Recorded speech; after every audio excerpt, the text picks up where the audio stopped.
আসসালামু আলাইকুম। নতুন আরও একটি ভিডিওতে সবাইকে স্বাগতম। একজন সাহাবী রাতে একা বসে কাঁদতেন, নীরবে। কেউ জানত না কেন। কিন্তু যখন মানুষ জানল, তারা স্তব্ধ হয়ে গেল।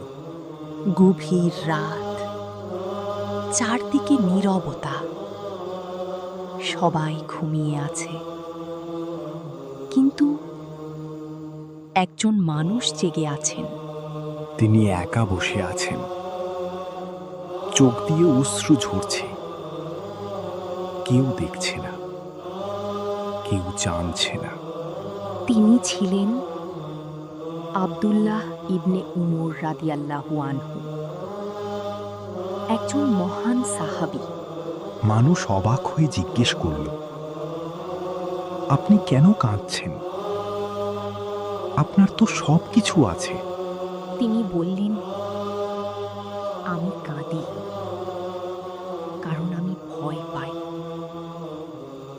আমার আমল যথেষ্ট কিনা, আল্লাহ আমাকে ক্ষমা করবেন কিনা, এই চিন্তাই। তারই ভয়, এই বিনয় ছিল সত্যিকারের ঈমানের পরিচয়। এই ঘটনা আমাদের শেখায় নিজেকে বড় ভাবা নয়, বরং আল্লাহর সামনে নম্র হওয়াই আসল।